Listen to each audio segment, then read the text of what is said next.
пастор болоод ирээд энд үйлчилж байгаа үйлчлэл чинь давсан юм ашигтай энд байгаа болоод хурж ирсэн байна уу?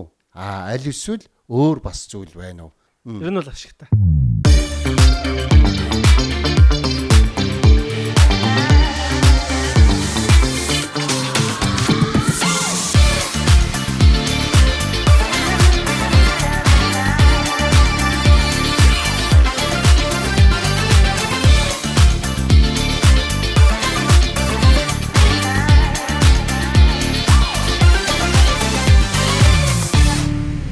Сайн байцгаана уу? Джеймс Солонгос дахь монголчуудын радио эхэлж байна.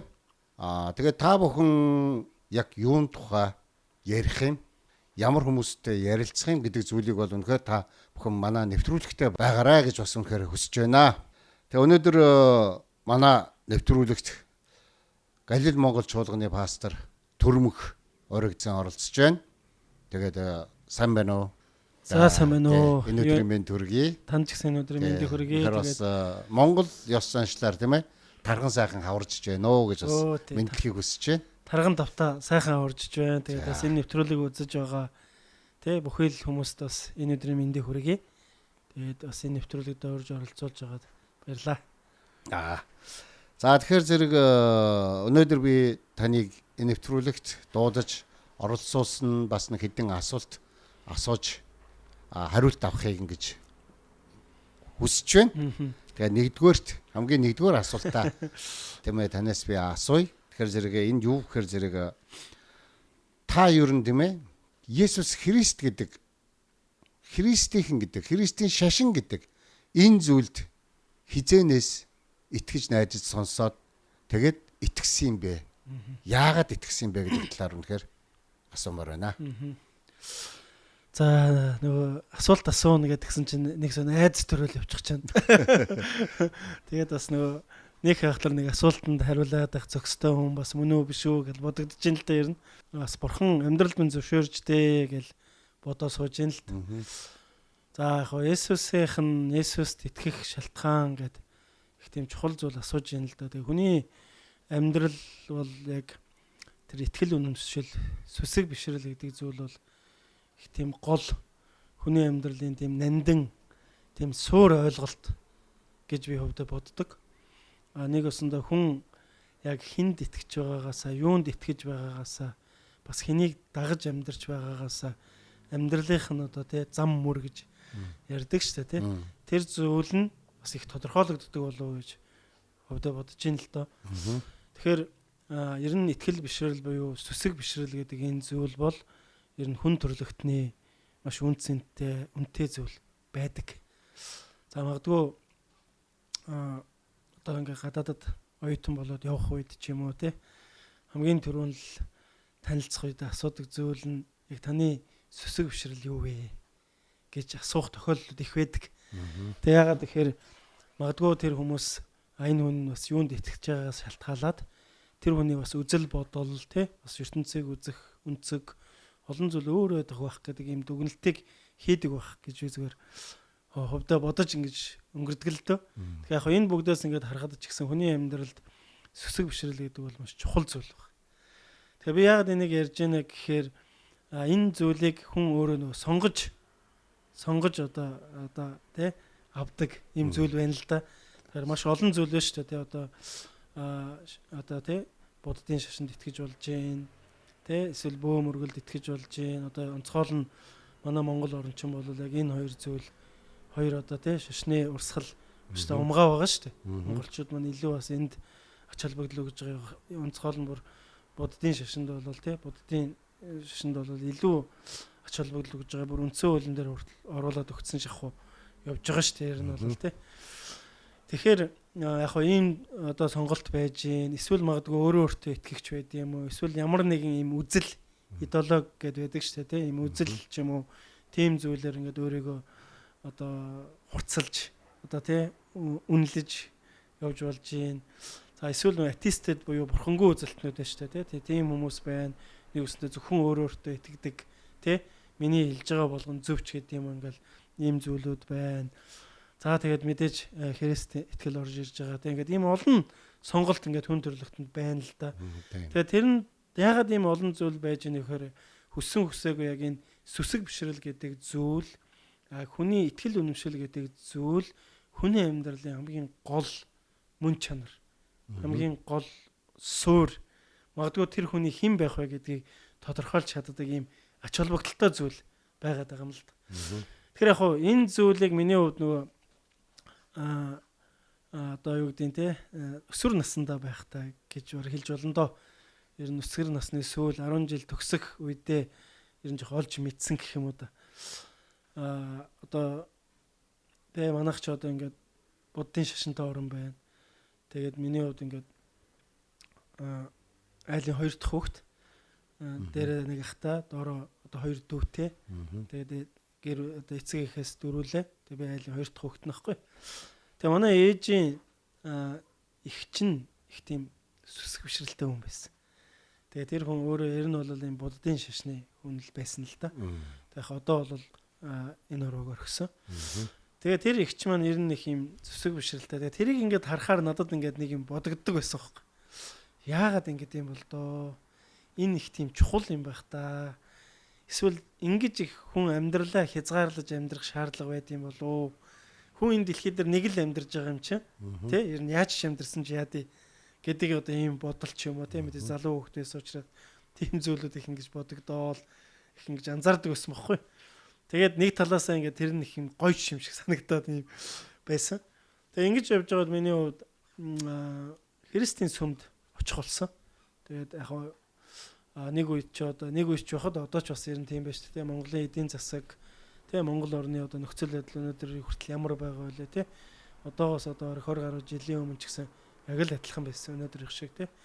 Тэгээд тэр үед нөгөө монголчууд мань олноороо гадагшаа гарч ажил хийдэг, Солонгост очиж ажил хийдэг, тэндээс мөнгө хураадаг тийм үе байлаа шүү дээ тий.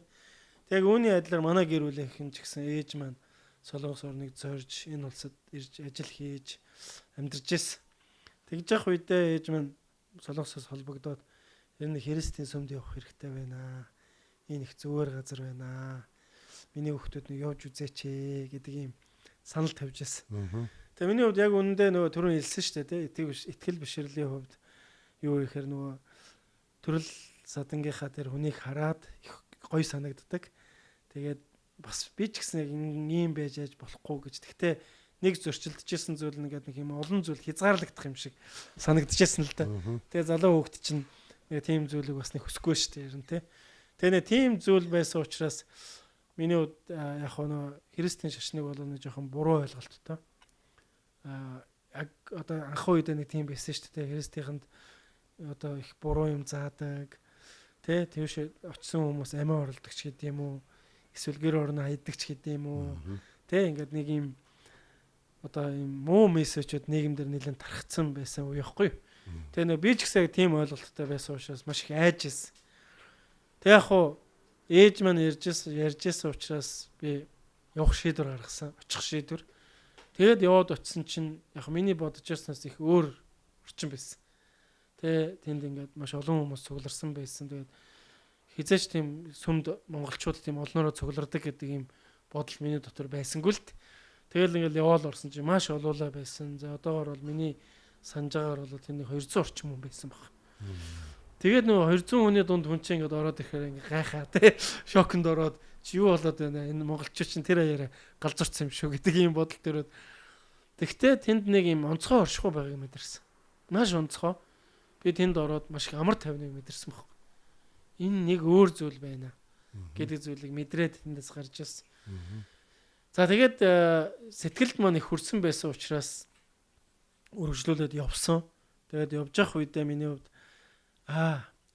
хүний амьдралд итгэл бишрэл гэдэг зүйл маш чухал юм байна гэдэг зүйлийг олж мэдсэн. Тэгээд тэр зүйлийг яаж олж мэдсэн бэ гэхээр тухайн сүмж хуулгана Библи буюу тий Бурхны одоо энэ үгнээс заадаг байсан. Тэгээд эндээс ер нь бол маш юм тийм хүний амьдралд хэрэгцээтэй чухал зүйлүүдийг зааж өгж байгааг ер нь бол олж харсан байхгүй. Тэгээд олж мэдсэн. Тэгээд тэндээс хүний амьдралд сүсэг бишрэл гэдэг зүйл маш их үнцэнтэй. Тэгээд энэ сүсэг бишрэл хаана байгаас шалтгаалаад тэр хүний амьдралын ирээдүй тодорхойлох юм байна гэдэг зүйлийг олж мэдсэн баг. За тэгээд хамгийн гол зүйл нь юу байсан бэ гэхээр за мэдээж олон зүйл ярьж болно. Тэгээд тэрэн дундаас товчлоод онцгойлоод ярих юм бол ер нь бол хүн мөнх биш. Тэ энэ дэлхий дээрээс нэг өдөр явна. Тэгээ нэг өдөр явахыг хинч мэдэхгүй. Тэ хүний амьдралын нас бол бурхнаас тогтоогдсон байд юм аа гэдэг зүйл миний доторхыг их одоо гжигдэж одоо ийм асуултын тэмдэг болсон л доо. Тэгээ тэндээс нөгөө бурхан гэдэг ойлголт маань жоо өөр болж эхэлсэн. Өмнө нь бол миний хувьд бурхан гэдэг зүйл бол би хүсэж байгаа зүйлээ илэрхийлэхэд надад одоо биелүүлж өгдөг бэрд мэт зүйлийг одоо бурхан гэж бодож илаа. Одоо ч гэсэн олон хүмүүс тэгж эндүрч явж байгаа бох гэж бодож ин л. Тэг яг хөө тэндээс би ингээд олж мэдж байгаа зүйл нь хэрвээ бурхан гэж байдаг бол тэ бүх зүйлийн хариулт байх хэрэгтэй гэдэг ийм зүйлийг одоо ойлгож ирсэн л да. Тэгээ тэр дунд маань явж ирсэн нэг зүйл нь юу гэхээр яг энэ сүсэг бишрэлтэй холбоотой зүйл байсан буюу бурханы тухай ойлголт байсан. За тэгээд нөгөө хүний амьдрал богинох нь хязээ нэгэн цагт энэ дэлхийгээс явна. Тэгээ энэ дэлхийгээс явахдаа тэ тусгай бэлтгэгдсэн газар байгаа гэдэг зүйл бүр сонирхлыг минь татчихсан. Тэ тэгээ тэр нь юу байсан бэхээр за маш энгийнээр ярих юм бол магадгүй явааж нь там гэдэг ойлголт. Хэрвээ тийм зүйл байхгүй байх юм бол хүн энэ дэлхий дээр ирээд төр явах нь ямар утгагүй вэ гэдэг зүйл миний доторхыг гжигдэж их олон асуулт төрүүлж ирсэн л да. Тэгээд бүр цаашаа өргөжлүүлээд яах юм бол яг энэ Библиэлд те Иохан гэгч номын 3:16 дээр бурхан ертөнцийг үнэхээр хайрлсан тул цорын ганц хүүгээ өгсөн. Хүүд итгэгч хинж мөхгүй харин мөнх амьтаа байх буюу тэгээ ирээдүйн тэр сайхан амьдралд мөнхөд бурхантай хамт амьдрах тухай илэрхийлэгдэжсэн л. Тэгээ энэ дээр нэг чухал үг байгаа нь юу байсан бэ гэхээр хэрвээ түүнд итгэлээ өгч чадвал гэдэг үг гэсэн. Итгэлээ өг. Тэгэхээр хүний сүсэг бишрэл гэдэг зүйл өөрөө яг энэ итгэл үнэмшилтэй шууд холбоотой зүйл байна. Тэгэхээр хүн юунд итгэж чадна түүнийг авч чаддаг гэдэг ийм ойлголт байдаг шүү дээ. Тэгэхээр Библи юу гэж илэрхийлж байгаа вэ гэхээр хүний маш их хүчтэй бусдад нөлөөлж чадах тэр байтугай өөрөө өөрийнхөө ирээдүгс тодорхойлж чадах нэг зүйл бол итгэл юм а гэж тодорхойлсон байгаа байхгүй. Тэгэхээр энэ дэлхий дээрх сүсэг бишрэл буюу итгэлээ өгж байгаа зүйл юу байх нь маш чухал байна. Тэгэхээр яг хуу олон одоо түрүүний ярьсан нэг сүсэг бишрэлтэй холбоотой зүйлүүд хэрвээ чи ингэх юм бол чи сайхан амьдрна гэдэг тухай ярьдаг л. За энэ дэлхий дээр сайхан амьдрна. Чи өнөөдөр сайхан амьдрна гэдэг зүйлийг ярьдаг. Хизээч ирээдүйн талаар тодорхойлдог байхгүй. Тэ? Ирээдүйн талаар тодорхойлж байгаа нь маш бөөрөнхий. Тэ? Магадгүй чи эргээд хүн болно ч гэдэг ч юм уу тэ ингээд маш бөөрөнхий зүйлийг илэрхийлдэг. Харин Библийн гайхамшигтай зүйл буюу би сүм чуулганд яваад олж мэдсэн гайхамшигтай зүйл нь юу байсан гэхээр шууд хариулсан зүйл байсан. Тэр нь юу гэхээр чи итгэж чадвал мөнх амьт. Бурхан ертөнцийг үнэхээр хайрлсан тул цорын ганц хүүгээ өгсөн. Хүүд итгэгч хинч мөхгүй харин мөнх амьтаа байх болно гэсэн. Тэгэхээр юу гэсэн бэ гэхээр түүнд итгэгч нь мөнх амьтаа гэдэг зүйлийг илэрхийлсэн байна. Тэгээ шууд энэ зүйлийг хүлээж авсан. Би ирээдүйд мөнхөд хэн байх нь чухал юм байна гэдэг зүйлийг ерөнхийдөө ойлгож авсан л да. Тэгээд яг энэ ойлголтыг Христийн сүм чуулганд яваад ойлгож авснараа нэг өсөндөө би эхлэхдээ ярьж байсан шүү дээ. Хүний итгэл үнэмшил гэдэг зүйл бол хүний амьдралын суурь. Тэгээд тэр хүнийг ирээдүйд хэн байх вэ гэдгийг тодорхойлдог гэж хэлж ийсэн. Яг түүнтэй адилхан би Христийн сүм чуулганд яваад Бурханд итгэснээр нэг өсөндөө Библи гихч энэ номд гарч байгаа үйл явцанд итгэлээ өгснөөрөө амьдрал минь гайхалтай ерөөлтэй амьдралаар амьдрсан гэж би хөвдөө боддог байхгүй. Нэг өсөндөө бүр ингээнээр маш тодорхой ярих юм бол би ирээдүгээ тодорхойлцсон хүн гэсэн үг байхгүй. Нэг өсөндөө миний ирээдүй хаана байгаа вэ гэдгийг мэдж байгаа гэсэн үг. Би хаана очихоо мэдж байгаа учраас өнөөдөр энд юу хийх вэ гэдэг нь тодорхой гэсэн. Тэгээ ийм тодорхой зүйл байсан учраас миний хувьд ер нь бол Есүст итгэх шийдвэр гаргасан л та. Тэгээд Есүст итгээд мэдээж олон зүйлийг туулж яваа. Тэгээ олон зүйлийг бас олж мэдэж байгаа. Тэгээд яг Есүст итгэснээр хизээш хүний амьдралд төсөөлж байгаагүй, бас бодож байгаагүй, нөгөө нүд үзээгүй, чих сонсоогүй гэдэг ийм ойлголт байдаг шүү дээ. Яриач байдаг те.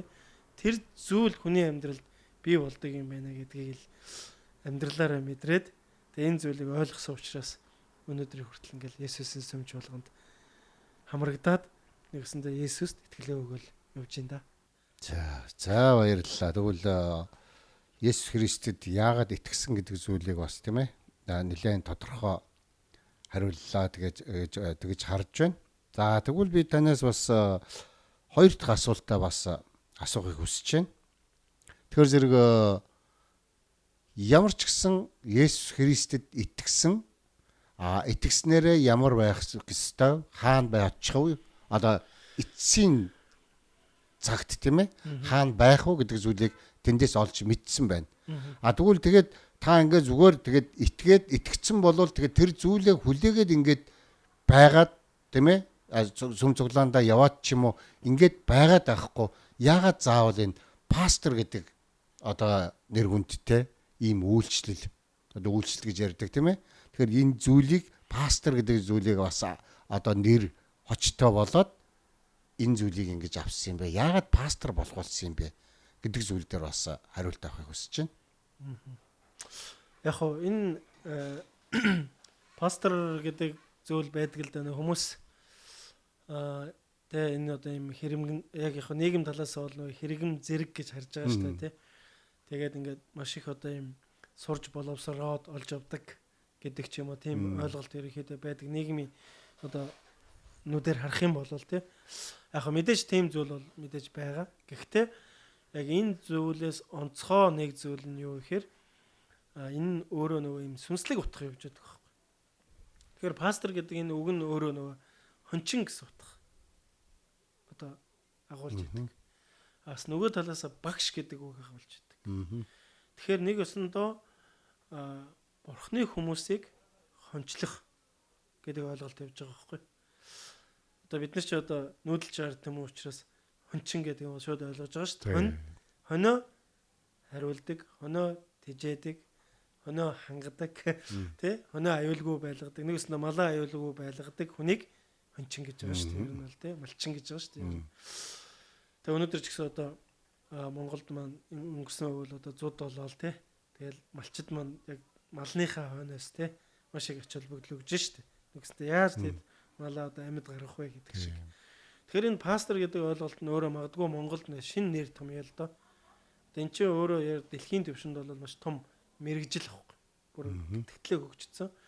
Гэхдээ яг Библийн яг энэ сүнслэг ойлголтоор энэ өөрөө юу гэхээр Бурхны дуудлага гэдэг ойлголт байдаг байхгүй. Нэг өсөндөө нөгөө талаас энэ үг нь Бурханд дуудагдсан хүн гэдэг ойлголтоос давхар явж байгаа. Тэгэхээр яг хөө би пастор болчихё гэдэг ингээд хүсээд яг бас тохиолдол байж болно. Гэхдээ ихэнх тохиолдолд ямар байдаг вэ гэхээр би пастор болчихё гэдээ болдог зүйл нэг талаасаа биш. Нөгөө талаасаа юу гэж байгаа вэ гэхээр миний сэтгэлд, миний зүрхэнд, магадгүй миний оюун бодолд яг энэ итгэлийг өгч байгаа гэсэн. Чи миний хүмүүсийг хончлоо. Чи миний хүмүүсийг хооллоо. Чи миний хүмүүсэд анхаарал тавиа гэдэг одоо энэ мессежийг сэтгэлд мань өгснөөрөө тэр сэтгэлийн дуудлагаараа өөрөөсөө шийдвэр гаргаж байгаа процесс байгаа байхгүй. Тэр яг зүгээр хэн дуртай нь тэгээ болчих биш. Ямар нэгэн байдлаар сүнслэг байдлаар тэр бурхны өгж байгаа тэр мессеж дуу хоолойг бас сонсч шийдвэр гаргадаг. Тийм мэдээж энэ өөрөө нэг академик судалгаа, суур шинжлэх ухаан ингээд судалгаанууд ер нь бол явдаг. Мэдээж энэ нэг ингээд доктор хүртэл нь сурдаг одоо ийм академик төвшний судалгаанууд байгаа. Сургууль одоо энэ бүх одоо энэ мэрэгжлийн байгууллагууд мэдээж байгаа. Гэхдээ энэ бол нэг өөр үнцэг буюу яг энэ зүйлийг судалснараа энэ зүйлийг бий болгоснороо тэр хүн пастор болно гэдэг ойлголт бол биш. Харин Библиэд их тэр сүнслэг дуудлага буюу зүрх сэтгэлийн тэр шийдвэрээр пастор болно гэдэг энэ ойлголт байгаа байхгүй. Одоо нэг өсөндөө хүн түрүү нөгөө ярьсан шүү дээ, хүн ямар итгэл үнэмшилтэй байх вэ гэдгийг шийднэ, сонгоно. Тэгээд Христийн сүмч болгонд энэ зөв учраас би энэ зүйлийг сонголоо гэдэг ийм сонголтын асуудал байгаа шүү дээ, тий. Хүмүүс тэрийг нэгэн хүчээр ч юм уу, тий. Эсвэл нэг албадлагаар ч юм уу хийж байгаа үйлдэл ерөөсөй байхгүй байна. Тэгэхээр яг үүнтэй адилхан пастор гэдэг зөв одоо энэ хэрэгэм гэдээ ярьчих л та тий. Одоо энэ нэр томьёо бол би энэ бурхны ард түмэнд санаа тавина гэдэг л шийдвэр байхгүй. Тэгээ энэ шийдвэрийг яаж гаргаж яана гэхээр тэр дотоод зүрх сэтгэлийн тэр цохилтоор дуудлагаар хийж байгаа. За энэ дэр нэг юм ойлголтоо байна. Библийг харсан ч гэсэн. Ер нь бурхан энэ дэлхий дээр бас ганцаараа ажилддаг байхгүй. Нэг өсөндөө бурхан нэг тийм хувээ хичээсэн нэг юм биш гэсэн үг. Бурхан ажиллахдаа яаж ажилддаг вэ гэхээр хүнтэй хамтарч ажилддаг. Өөрийнхөө бүтээсэн тэр гайхалтай бүтээлтэйгээ хамтарч ажилддаг. Тэгээ тэр хүнээр дамжуулна маш олон гайхмаар бас биширмээр тийм зүйлүүдийг хүндрэлтэнд хийсэн байдаг байхгүй. Тэгээ ер нь бол тэгж ажилддаг. Тэгэхээр нөгөө талаасаа яг бурхны тэр ажлыг хийхэд хэрэглэгдэх хүнийг л нэг өсөндө пастор л гэдэг юм л. За мэдээж яг хуу чуулганы итгэгчнэр дээр ч гэсэн ийм үйл явдлууд байж болно. Гэхдээ тэр дуудлага нь өөрөө юу гэхээр арай илүү санаа тавих тухай. Бусдын төлөө тий хүмүүсийн төлөө яг тэр бурхны зүрх сэтгэлийг л тэр газар бий болгох одоо тэр зүрх сэтгэлийн дуудлага гэж хэлэх юм уу да. За ийм зүйл байдаг учраас ер нь бол пастор болох шийдвэрийг гаргасан. Тэр миний дотрыг тийм зүйл бий болсон гэсэн үг байна. Зөв. Тэгвэл тэр бурхнаас өгсөн тэр илчлэлт зүйлийг хүлээж авснараа өөрөө шийдвэр гаргаад хин нэгний хин нэгэн хөндлөнгийн үний ятгалга юм байхгүйгээр шийдвэр гаргаад тэгээд өнөөдөр хүртэл явж байна гэж тэгэж ойлгож болох юм байна тийм ээ. За ер нь зүрх сэтгэлийн дуудлага л гэдэг ойлгож шүү дээ. Яг хоо ер нь мэдээж нөгөө нэг тийм байлаа гэдээ бусад зүйл байхгүй гэсэн үг биш. Энэ дуудлагыг авсан бол хийх ёстой бүх зүйлээ эзэмших ёстой тэр бүх тий боловсролыг бас авах ёстой. Тэгээд давхар ингээл явж байгаа гэсэн. Зөв. За тэгвэл хоёр дахь асуултанд хариулт авлаа. Тэгээ гурав дахь асуулт бас асуумаар байна. Тэр зэрэг юу гэхээр зэрэг би өөрийг чинь тийм ээ энд байж байгаа тэгээ Монголд очисон. Монголд очиод одоо амьдарж исэн амьдрал тийм ээ хийж исэн ажил тэгээд бас тухайн үе одоо ер нь тэнд байх хугацаанд байсан өөрийн чинь карьер тийм ээ энэ зүйлүүдийг бол бас мэднэлтэй сонсч исэн бас харж исэн.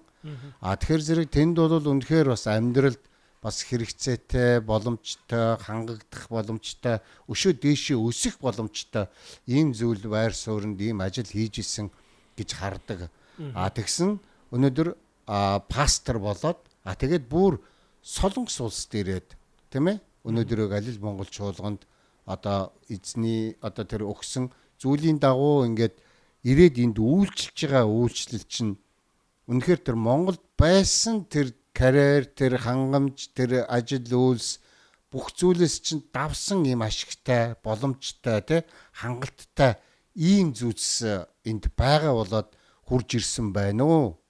Тийм ээ? Аль эсвэл өөр бас зүйл байна уу? Тэгэхээр энэ тал дээр хариулт хүсэж байна. Яг би эхлээд шууд хариулт өгчмөр байна. Тэр нь бол ашигтай. Тэгэхээр яг миний ашигтай гэж хэлж байгаа нь болохоор материалын зүйлэр бол биш.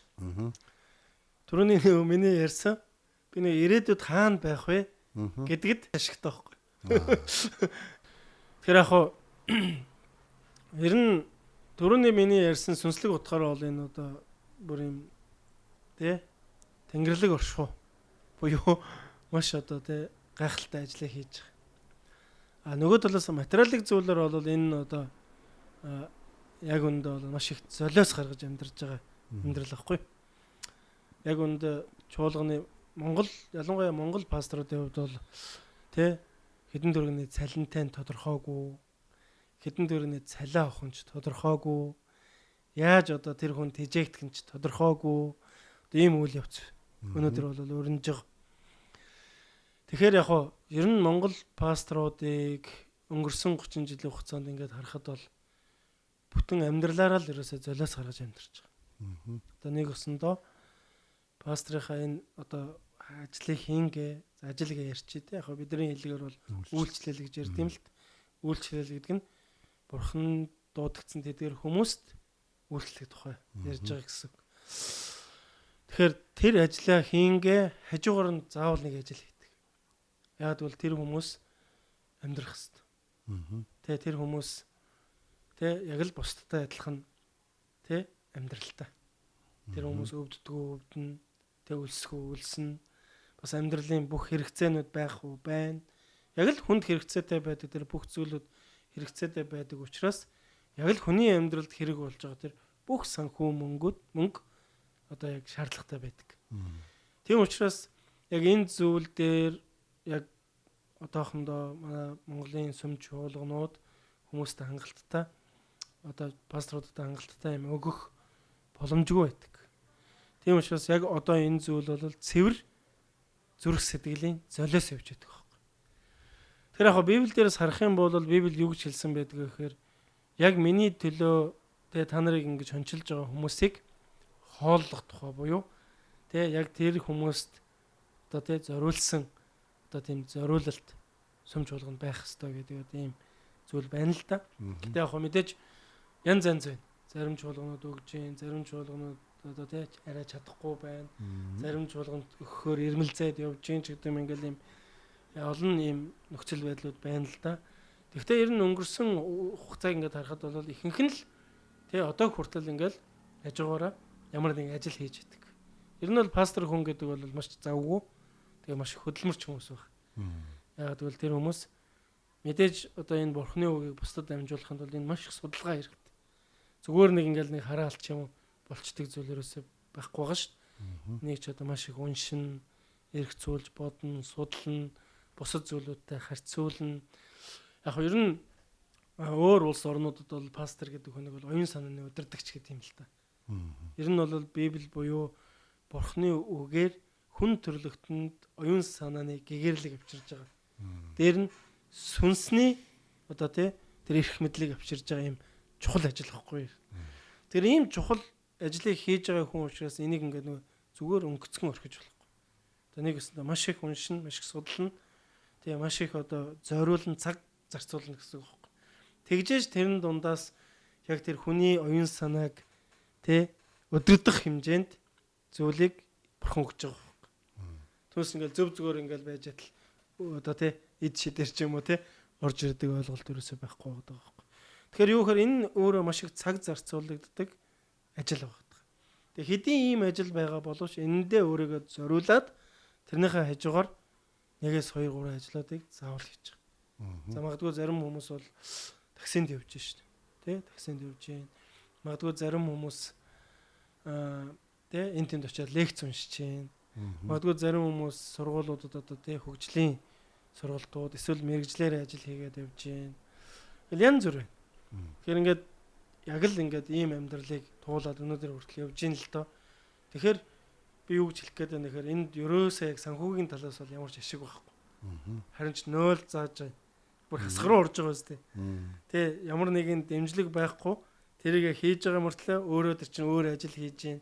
Нэг үсэндээ нэг хүн нэг ажил хийгээд амьдралаа авч явж байгаа бол тэр хүн пастор гэдэг хүн энэ пастрын ажлыг хийхин тулд дахиад 2 ч ажил хийж өөрийгөө зориулж ийн гэсэн үг шүү дээ. Ер нь л тэгэхээр тэр чинь юу вэ? Хасахын асгаар руу ороод явж ийн гэсэн үг шүү дээ.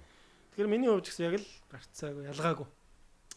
Гол зүйл нь юу вэ гэхээр ерөөсөө л нөгөө мөнхийн найдвар. Нөгөө нэг тэнд байгаа тэр итгэлээр дамжуулан хүний амьдрал бурхан тэр мөнх амьдралыг өгнө гэсэн энэ дуудлаганд л дуулууртаагаар тагж байгаа гэсэн үг. Нэгсэнтэй чи миний хүмүүсийг хамгаал, хайрл, халамжил, миний үгийг тэдгэр хүмүүс заа, сурга, зэмэл, залруул гэд ингээд ийм зүйлүүдийг зааж байгаа байхгүй. Тэгэхээр тэр зүйлүүдийг хий гэсэн үүднээс дуулууртаагаар өнөөдөр ингээ хийгээ явж байгаа гэсэн. Тэгтээ яг мэдээж чуулганд маань ингээд итгэгчнэр өргөл өргөнө. Тэгээ тэр өргөл чуулганы пасторд зориулагддаг л да. Эхний ээлжинд. Тэгээд ингээд тодорхой хэмжээгээр бурхан тэр хүнийг ингээд хангаал явж байгаа. Тэгэхээр ингээд яг л бусад хүмүүсийн адил миний хувьд гэсэн яг л өгөгдсөн манна гэж ярьд юм доо бидний хувьд. Манна гэдэг нь Израилийн ард түмнийг бурхан Египтийн боолчлолоос гаргаад цөлд явж байхдаа тэр одоо Израилийн ард түмэн буюу бурхнаар сонгогдсон ард түмэн өлсөж ирсэн. хоолгүй байсан. Тэгээ тэр үед бурхан хангаж байсан байхгүй. Өөрийн ард түмнийг хоолоор хангаж байсан. Тэгээ тэр нь болохоор манна буюу өнөөдөртөө итгэх тухай. Одоо хойлголт явж байгаа гэсэн. Яг түүний адил яг пастор хүний хувьд, яг өнөөдөр миний хувьд те яг л энэ итгэлийг өдөр бүртээ итгэх энэ итгэлээр л бүх зүйлээ бий болгоод тэгээд мэдээж бурхны өрөөл байгаа учраас тодорхой хэмжээний одоо те энэ өрөөлүүд орж ирж ийн л та. Тэгээд эннийхээ дагуу ингээл амьдрал явж чинь. Тэгэхээр энд нөгөө нэг тийм одоо юу гэдэг нь те магадгүй хүмүүсийн нүдээр харж байгаа шиг тийм их ашиг. Санхүүгийн хувьд бол ашиг гэдэг зүйл бол байхгүй харин асах байна. Харин нөгөө сүнслэг те өрөөл те тэр нөгөө хүч чадал яг тэр нөгөө ирээдүйн тэр баталгаа амьдралын хувьд бол энэ ашигтай зүйл байна. Яг бол би илүү бурхантай хамт байх боломж олдож байна гэсэн үг байхгүй надад.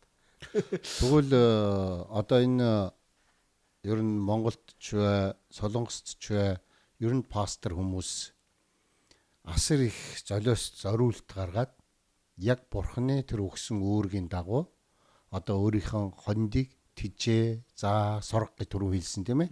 Яг энэ зүйлийн төлөө л бурхны өмнө дуулууртай байгаад л одоо үйлчилж байна гэж тэгж ойлгож болох нь шүү дээ тийм ээ. Тий. Ер нь яг бид нар ингээд энэ өөрөө ингээд маш том дэлхийн түүхэл дээ энэ өөрөө.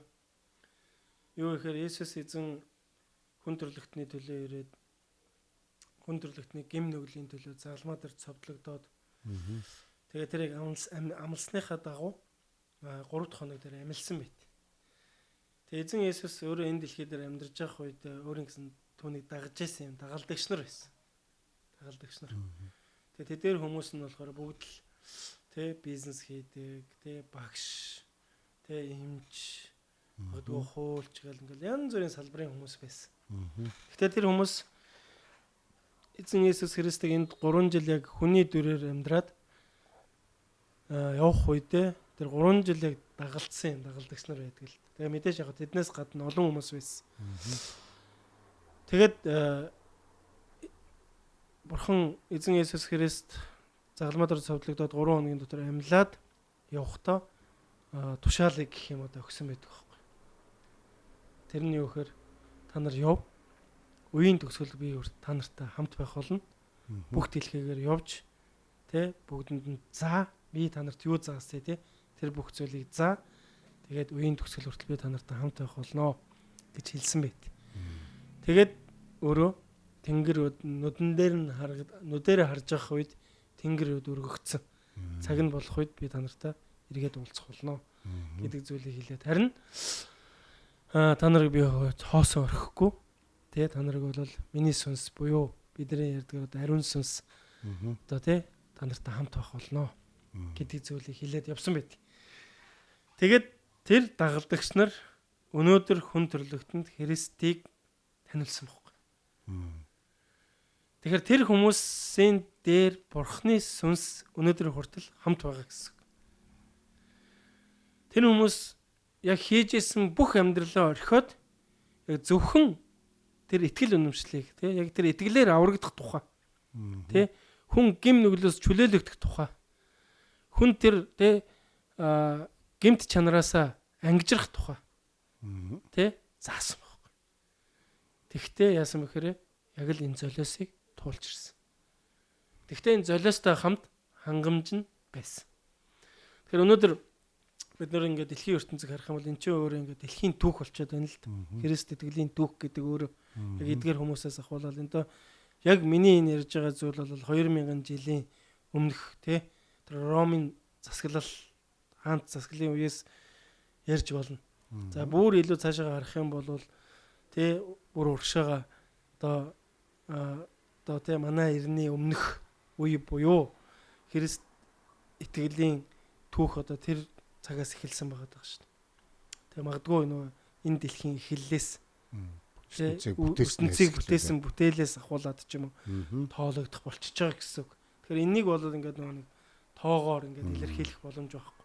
Яг хөө зөв биднэрт мэдэгдэж байгаа тоон магадгүй нэг 5000 6000 жил байх магадлал та. Энэ яг зөв хүмүүс бидний мэдэж болохыг л илэрхийлж байгаа байхгүй юу? Тэрнээс урагшаага бол хязгаар байхгүй гэсэн. Ер нь Тэгэхээр яг энэ түүхэнд явж ирсэн энэ дагалдагч нар үеийн үед яг энэ золиосыг амссан байдаг. Тэгэхээр энэ дэлхийн түүх гэж миний ярьсан зүйл нь юуг илэрхийлэх гэдэг нь тэгэхээр төрөний нэг оюун санааны удирдагч нар яг энэ зүйл дээр өөрсдөө зориулаад яг энэ зүйл бий болох үед одоо тий гайхалтайгаар тэнд одоо хөгжил дэвшил бий болж ирсэн байдаг. Тэгээ олон бид нар одоо нүдэн дээр хөгжсөн орнуудыг харж болж шүү дээ. Америк тий. Тэгээ Европын орнууд байж гин тий. Тэгээд маш олон орнуудыг бид нар эндээс жишээ татаж болж байна. Энэ манай энэ Солонгос улс тийм ээ. Солонгос улс ч гэсэн тийм шүү дээ. Ер нь одоогоос за нэг 60 70 80 жилийн өмнө яана энэ улс гэжээс орно шүү дээ.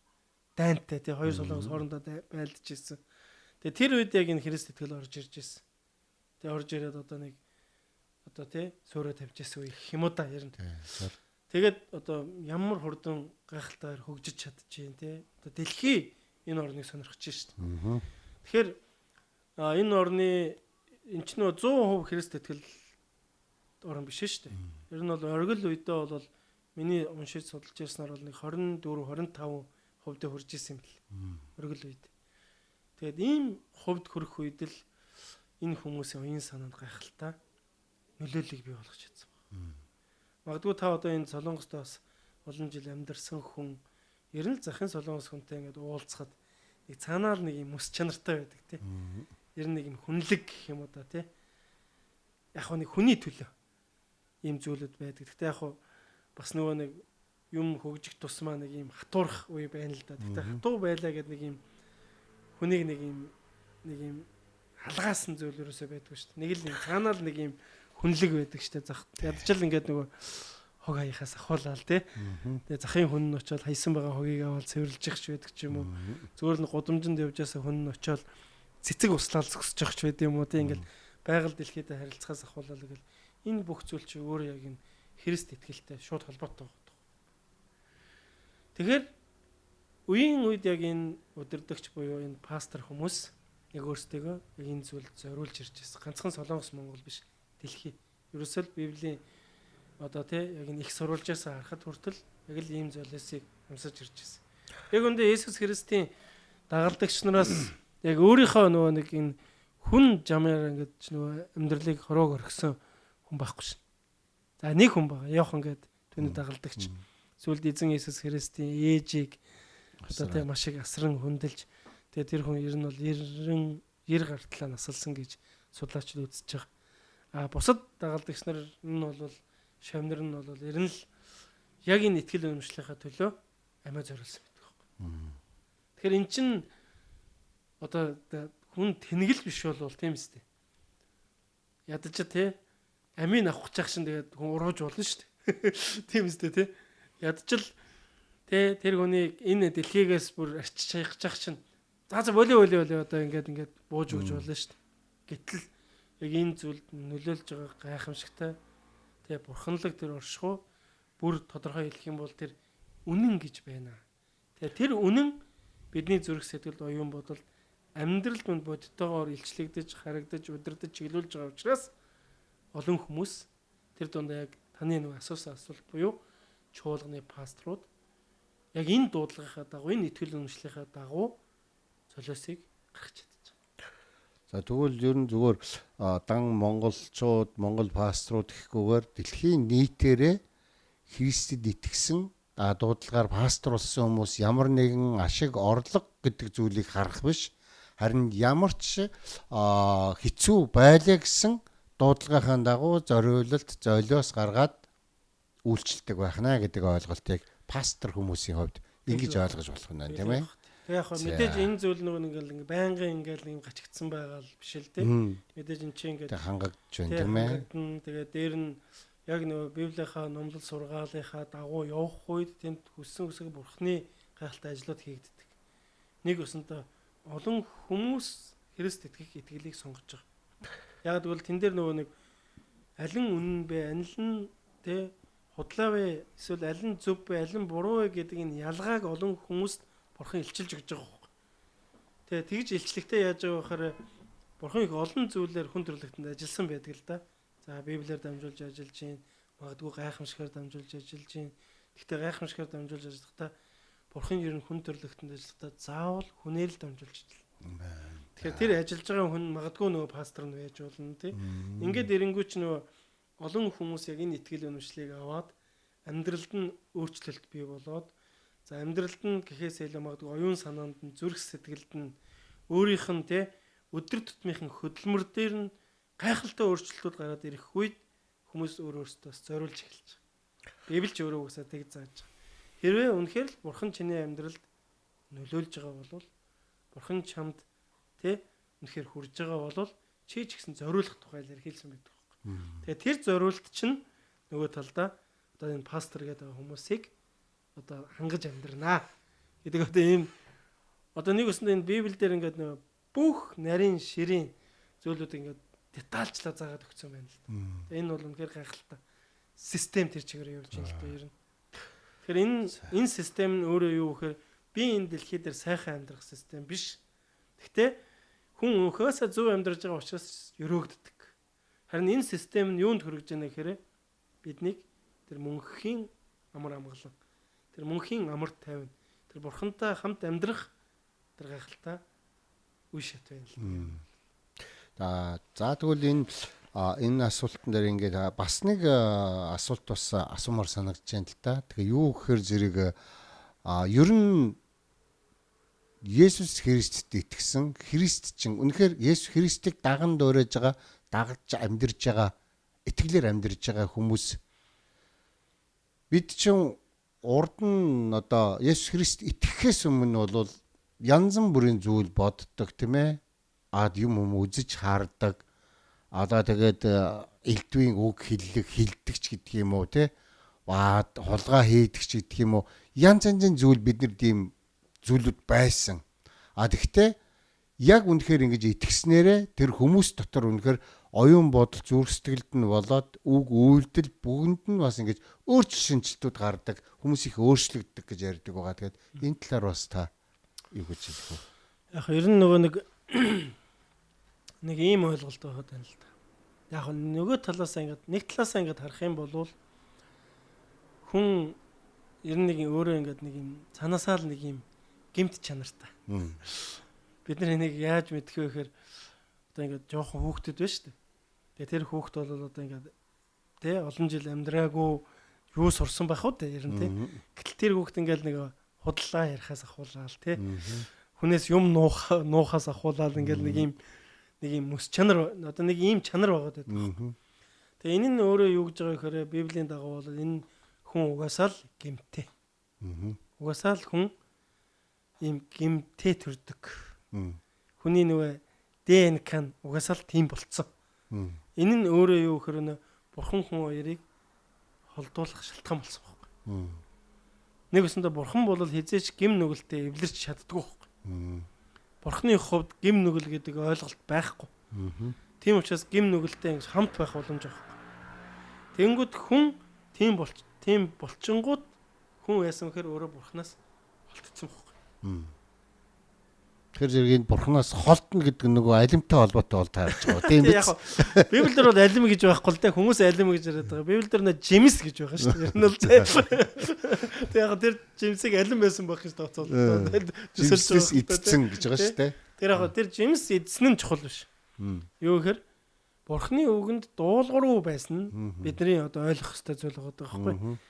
Тэгэхээр ер нь аливаа дуулуургүй зүйл зөвийн төлөө дуулуургүй байна гэдэг нь тэр зүйл өөртөө муу үр дагавар авчирж байгаа гэсэн үг байхгүй. Тэгэхээр хүн дуулуургүй байснараа амьдралдаа муу үр дагавар авчирсан. Тэр муу үр дагавар нь юу байсан бэ гэхээр гэмт чанар. Тэгээ энэ гэмт чанар нь яаж нэхэр хүнийг тийм гэмтээ зүйл рүү хөтлчихэд. Одоо нэг өсөндөө хүн өөрийнхөө дургу гэсэн зүйлээ хийж амьдэрдэг шүү дээ. Санаа. Ер нь бол хүн нэг тийм тэ за одоо ингээд нэг юм муу зүйл хий гэж хийж бодохгүй байх. Тэгж боддог хүн ер нь байхгүй байх. Гэхдээ хүн тэр муу зүйлийг хийчихэд байдаг байхгүй. Тэгэхээр энэ нь өөрөө яаж нэхэрэ цаанаа тэр гэмт чанартай байна гэсэн үг. Тэгэхээр Библи өөрөө юу гэж хэлж байгаа вэ гэхээр энэ дэлхий өөрөө им сүнслэг им ертөнцид баригдсан байна. Нэгэсэндээ сүнслэг энэ гэмт чанар дотор баригдсан байна гэдэг ийм ойлголтыг хэлдэг байхгүй. Харин энэ гэмт чанараас салгахын тулд Есүс энэ дэлхий дээр ирсэн юм а гэдэг ийм ойлголт байна. Тэгэхээр яг мэдээж энэ гэмттэй буюу хүний нөгөө ДНК нь өөрөө тийм байна гэдэг энэ ойлголт байна. За нөгөө талаас яг энэ зүйлээс улбаалаад тэр ч юм уу хүн өөрөө нөгөө нэг зүйлийг олон хийвэл дадал болдог гэдэг ойлголт байгаа шүү дээ. Тэгэхээр амьдралынхаа туршид ингээд нөгөө юм мэдээж сайн зүйлч бас тэр хүнд байгаа тийм. Гэхдээ муу нэг. Тэгээ нөгөө муу зүйлүүдийг олонтаа хийгээд ирэнгүүт зүгээр амьдралын дадал болцсон. Тэгээд ирэнгүүт хүн нөгөө хараал хэлж байгаагаа мэддгүү тийм. Муу зүйл хийж байгаагаа мэддгүү. Нэг өсөнтө хүний нүд хаагдчихж байгаа. Юунаас болоод нөгөө гэмтээ ДНК-гасаа болоод. Нөгөө тэгээ муу мэс чанараасаа болоод нүд нь хаагдсан гэсэн. Тэгээ юу хийж байгаагаа мэдгүй болчихж байна гэсэн үг байна. Тэр хүмүүсийн хилж байгаа, үйлдэж байгаа хараал одоо муу зүйлсүүдийг хүн харсан ч гэсэн тэгээд байх ёстой зүйл. Тэгээд эсэргүүцдэгчгүй зарим нэг нь яг зүгээр гэж боддог л баг те. Тэгсэн мөртлөө нийтээрээ л тэгж бодож байсан ч гэсэн өөрөө нөгөөтг нь үлдээд явж идэг ч юм уу. Тиймэрхүү байдаг байх л те. Тий, яг энийг нэг төрлийн нэг магадгүй ингээд ялангуяа ирчүүдийн дунд бол ингээд тэр зүйлийг илэрхийлж байгаагаар би ингээд нэг юм хүчтэй ирэх хүн шүү гэдэг зүйлийг нэг илэрхийлэх гээд яг саяхан би нэг хүнтэй ингээд хамт явж байсан чи тэр хүн маш их юм хараал хэлж байсан. Тэгээд хараал хэлээд байгаа сүүлдээ ингээд нэг чих хөвдөж байгаа сүүлд ингээд баг ингээд туулаад. Яг өмнө ч гэсэн би тийм байсан л да. Тэгээд саяны таны асуусан асуултанд хариулах гал яваад байгаа шүү дээ. Тэгээд Христийн сүм чуулганд явснаар энэ зүйл бол бүр эдгэрсэн гэж ярина. Тэгээд тэр хүмүүс энийг ингээд хэлэх үед би хэлсэн байхгүй. За найз минь ээ чиний өгчийн ингээд надад ингээд юм муу нөлөө өгöd байна. Чи энийг ингээд жоох ингээд хэлэхгүй байж болох уу гэдгсэн чинь уул нь болно л доо. Тэгээ би ингээд олон ирчүүдийн дунд авчлаад тэгээ тэн дунд ингээд яг ингэж илэрхийлж явахгүй болохоор нэгсэн ингээд доош орох гэдэг юм шиг мэдрэмж төрөөд байсан. Тэгээ тэрэн дунд ингээд байсараад ингээд яг энэ ингээд миний баар ингээд юм зуршил болчихжээ. Нэг муухай л да тэгээ яс ойлгож байна. Тэгжсэн байхгүй юу? Тэгэхээр юу гэхээр энэ өөрөө ингээд нэг хүний амьдралд ингээд нэг юм зуршил болж ирээд тэгээ тэр нь ингээд юм мэхэлж штэ. Чи нэг хэлснээр мундаг болох нь байна, хүчтэй болох нь байна. Магадгүй эр хүн болж харагдах нь байна гэд. Гэтэл яг үүндээ бид нэр үр хөвгтүүдийнхээ хажууд ийм зүйл хийлэл муухай штэ, тийм үст. Та боддоо таны ер нь бол эцэг эхчүүд үр хөвгтөө сайн хүн болоосоо л гэж боддог баг. Эзэж үр хөвгтөө за энчтэй гэж боддог хүн байхгүй баг. Тэг би эрүүл сэтгэлгээтэй л бол миний үр хөвгт сайн хүн болоосоо тэгээ сайн ёр суртахуунтай байгаасаа гэдгийг хамгийн түрүүнд л бодох баг. Гэтэл бидний үр хөвгтүүд хажууд маань тэ саяны хэлж байгаа энэ зүйлийг илэрхийлээд байвал надад ямар байх вэ? Эцэг их хүнд ямар байх вэ? Маш эвгүй байна үст. Гэтэл бид нэр өөрсдөө яадаг вэ гэхээр тэ за бид нэр гэхээсээ илүү томчууд яадаг вэ гэхээр хүүхдүүдийн хажууд зүгээр л байх ёстой юм шиг илэрхийлж яадаг. Хэвийн үзэгдэл юм шиг илэрхийлж. Тэгэхээр чин тийм нүлэнд байгаа хүүхд чинь тэргэл сурж өснө үст. Тэгэхээр чин за мэдээж энэ бол эргээд том сэдв. Ярих том сэдв тий. Тэгэхээр өөрөө юу гэхээр ийм зүйл дотор хүн явж байгаа байхгүй. Тэгээд Христийн сүм чуулганд ирснээрээ таны асуулт яасан бэхээр яагаад тэр хүмүүст ингэ өөрчлөлт бий болоод байна гэдэг асуулт тавьсан шүү дээ тий. Тэгэхээр яг хуу Библийн Иохан гэдэг номон дээр хэлсэн байт. Нэгэн одоо багш хүн. За магадгүй нэгэн ийм одоо сургагч хүн гэх юм уу да тий. Шөнөөр Есүс дээр ирсэн байдаг байхгүй. Тэгээ тэр хүн ирээд тэр хүн бол бас нэлээд тийм хэрэгэм зэрэгтэй нийгэмдээ бас нэлээд байр суурь олсон байсан хүн л дээ. Тэгээ тэр хүн шөнөөр Есүс дээр мэдээ шөнөөр ирж байгаа нь шалтгаантай байгаа шүү дээ тэр чинь. Өдөр ирэл олон хүмүүс харах гэдэг бас санаа зовж шүү дээ тэр нь л дээ. Тэгэхээр яг эзэн Есүс тэр хүнийг тэгж ирэх болтол нь гайхалтай нөлөөлж амьдарч байсан гэсэн үг байна. Нэг өсөндөө тэр хүн нийгэмдэр хүнийг зөв амьдарж байгаа үгүйг заадаг хүн гэсэн үг байхгүй багш хүн. Тэгээ тэр хүн шөнөөр Есүс эзэн дээр ирээд юу гэж асуусан байдаг гэхээр багшаа хүн хоёр дахь төрж болох уу гэж асуусан байдаг байхгүй. Яг бол Есүс эзэн юу гэж хэлсэн бэ гэхээр хүн дээрээс л төрөхгүй болвол тэр хүний амьдралд дахин төрөлт гэдэг зүйл байхгүй гэдэг ийм зүйлийг илэрхийлсэн байт. Тэгэхээр энэ нь өөрөө юу гэж байгаа гэхээр хүн бурхнаас л төрөхгүй болвол одоо саяны энэ яриад байгаа гэмт чанаруудаас салж чадахгүй гэсэн ойлголт. Энэ нь өөрөө юу гэхээр нөгөө нэг ДНК гэд байгаа зүйл учраас энэ нь өөрөө л энэ зүйл нь өөрөө биднийг нөгөө нэг ирээдүйн мөнх амьдрал буюу тэр нэг тамийн амьдрал руу. Тэгээ бид нар энэ дэлхий дээр амьдарч байхдаа нэг юм зовлон мэдэрдэг шүү дээ. Маш их юм зовлон мэдрэлдэг. Хин ч зовхыг хүсэхгүй байх. Харин Библиэлд юу гэж хэлж байгаа гэхээр энд мэдэрж байгаа тэр зовлонгийн мэдрэмж ирээдүйд энэ дэлхийгээс явах үед ирээдүйд байх тэр хувь тавилан юм аа гэж хэлсэн байхгүй. Илэрхийлж ойлгуулж өгсөн байт. Харин тэр хувь тавилангаас аврагдахын тулд Иесус Христ энэ дэлхий дээр ирсэн байхгүй. Одоо харин би хамгийн ихэнд хэлжсэн нөгөө итгэлээр дамжуулна нөгөө талд нь байх мөнх амьдрал буюу бурхантай хамт мөнхөд амьдрах амьдралын тухай илэрхийлэгдэж байгаа гэсэн үг байхгүй. Тэгэхээр угаасаа ирээдүйн тодорхой болцсон байсан тэр ДНК-тай хүмүүс тийм зүйлийг илэрхийлэх нь гарцаагүй. Гэтэ яг хуу мэдээж зөвхт хүмүүс байдаг л да. Тэр хүмүүсийг бас буруутгаж болохгүй. Тэгтэл энэ зүйл нь өөрөө тэр ДНК байгаад бас амьдралын зуршлаас бий болсон зүйл болох гэдэг шүү дээ. Тэр нь бол тий. Тэгэнгүүт Христийн сүм чуулганд ирээд үннийг таньж мэдээд бурханд итгэх үед нөгөө итгэлээ өгөх үед саяны асуусан асуулт юу?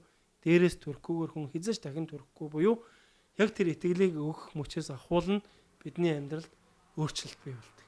Тэгээ тэр өөрчлөлт нь юу гэдэг вэ гэхээр хэл яриад ирэхээс ахуулаад бодол санаа ирэхээс ахуулаад зүрх сэтгэл ирэхээс ахуулаад олон гарт баригдахгүй нүдэнд харагдахгүй гайхамшигтай зүйлс өгдөг байна. Зөв.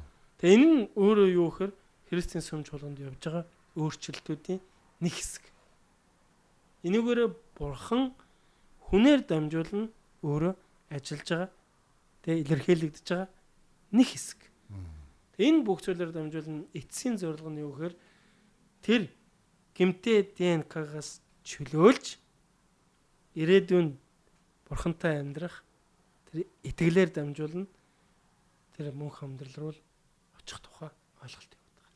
Тэгвэл тэр дээрээс төрнө гэдэг маань бурханд буюу Есүс Христэд итгэх тухай юм ярьж байгаа юм байна шүү дээ. Яг тэгэж итгэснээрээ л тэр өөрчлөлтүүд, шинжилтүүд тийм ээ бидний оюун бодол зүрх сэтгэл амьдрал дээр ч гэсэн үйлдэл дээр ч гэсэн өөрчлөгдөж шинжлэгддэг байх нэ гэж. Тий, ер нь нөгөө нэг Есүс Христэд итгэх итгэлээр дамжуулан үннийг таньж мэдж байгаа гэсэн үг байхгүй.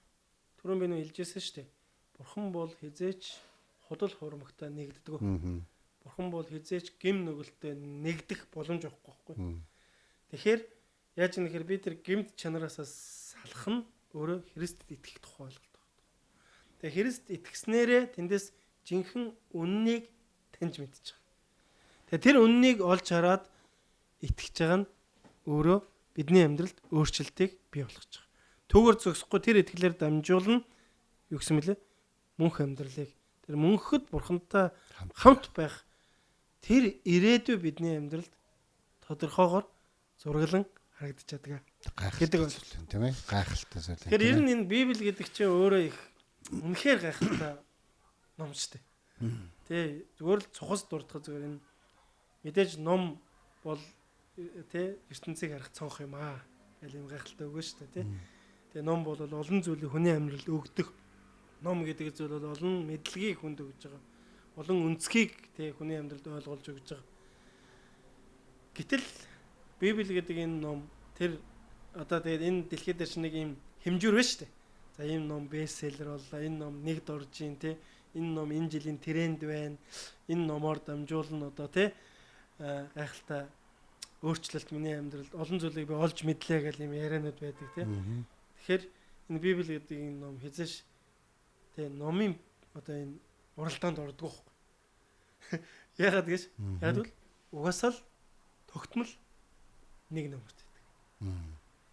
Нэг өсөндөө энэ өөрөө дэлхийн 200 гаруй орны хэлээр орчуулагдсан ном байна. Өнөөдөр дэлхийн 200 гаруй орны хэлээр орчуулагдсан ном байхгүй шин. Зөвхөн нэг ном шүү дээ, тийм ээ.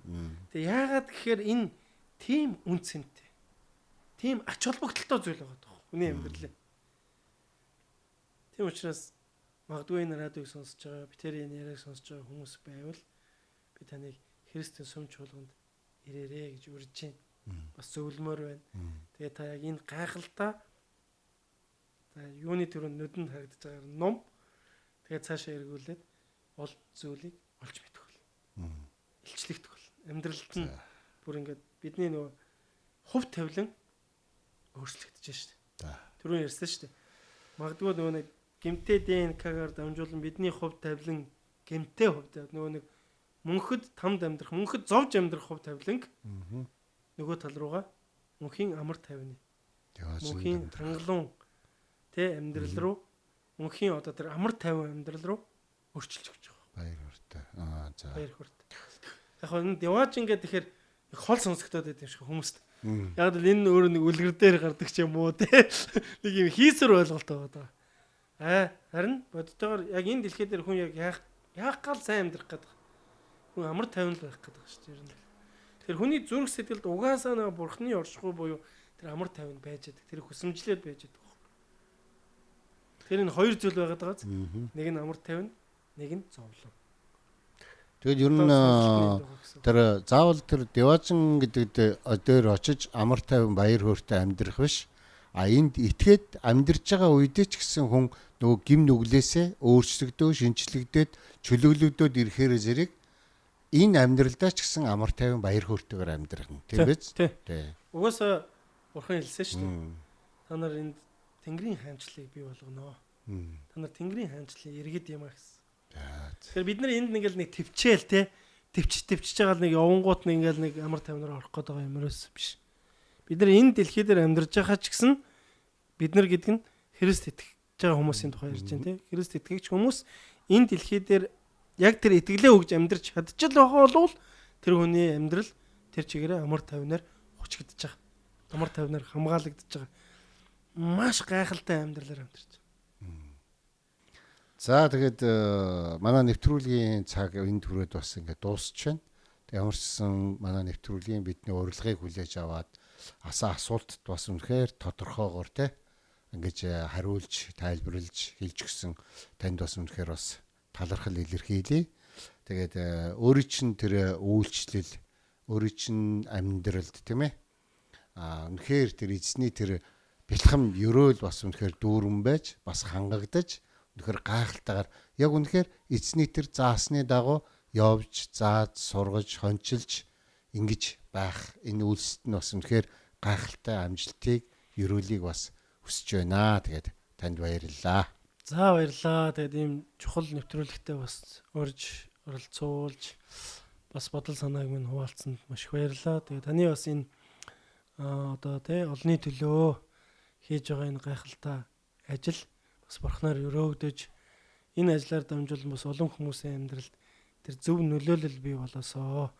Тэгээ таны энэ хийж байгаа ажил тий энэ ч өөрөө бас юм радио сувг байгаа даа шүү дээ. Шууд дэлхийд даяар хүмүүст хүрдэг тий. Тэгэхээр энэ радио сувгаар дамжуулан олон хүмүүст бас хэрэгцээ тий тэр мэдээлэл бас тэр асуулт ярилцлагууд бий болох болтгоо гэд итгэдэг эзнийхээ нэрээр өрөөж байна.